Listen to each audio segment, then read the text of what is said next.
Greetings, friends, and welcome back to the 3-Minute Horror Show. My name is Ben, your host, and I love horror movies. If you've been here before, you already know the drill. Welcome back. If you're new here, though, the way these videos work is as follows. I do a little commentary. I do a little plot synopsis. I give the movie a rating, and hopefully I can make you laugh along the way. Remember, I watch the bad movies so that you don't have to. You're welcome. Today I'll be reviewing the movie Septic Man from 2013. It's a messy adventure documenting an unsung hero saving his community and making the ultimate sacrifice to do so. This movie was directed by Jesse Thomas Cook, a Canadian filmmaker, and it was written by Tony Burgess, a Canadian writer who also wrote the very popular movie Pontypool. This movie takes place in the town of Collingwood, Ontario. It was also filmed there. Fun! I've been there. Yep. I'm going to give you a little content warning up front. This movie is full of sewage, and that means poops, barfs, and all sorts of yucky stuff. If you feel like you need to tap out, go ahead and click on my next video. I fully understand. Do what you gotta do. This movie can be streamed here in Canada on Plex and Tubi. Shall we? You know a movie is going to be a good one when it starts off with a lady having super loud, deadly diarrhea in the world's dirtiest bathroom.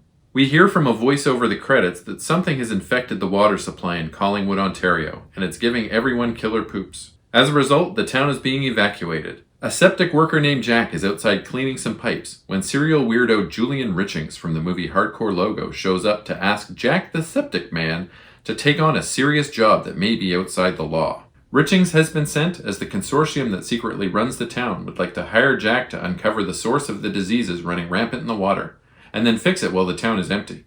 Jack's character is an unsung hero of sorts. We see him working as Jack the Septic Man. But Julian Richings' character tells us that if he's successful, this won't be the first time that he's saved the town.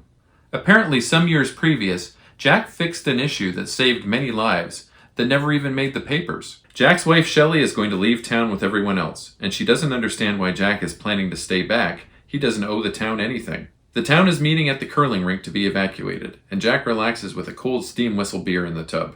After everyone is gone, Jack whips out his town blueprints and decides the problem must lie in the water treatment plant. He heads over and almost immediately finds a very stinky offshoot to the tunnels that wasn't in the plans. When he tries to investigate, the tunnel lid closes on him, injuring his head. He takes a plunge into the stinky depths. So the critics didn't really like this movie. And unfortunately, based on user reviews on aggregation sites, a lot of regular people didn't either. Well, I did, and let me tell you why.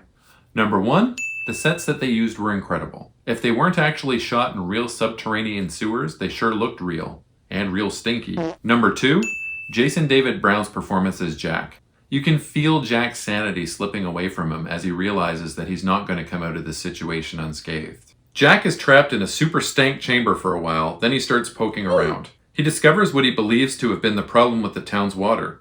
2 stinky bloated corpses blocking a pipe. He's still trapped though, and when someone finally hears him and opens the hatch, it's Robert Maillet, known as the former Canadian WWE wrestler Kurgan. The giant throws down a chain for Jack to climb, waits for him to get all the way up, and then stabs him for his trouble. To add insult to injury, he throws down another stinky corpse as well. There's another guy living in here too, a little guy who speaks French, and he seems to be the boss. Jack is covered in stinky poo-poo corpse disease water, and he also has a very open stab wound. He starts to transform into a blistered cover poo monster, and plots revenge against the 2 Quebecois creeps that are keeping him captive.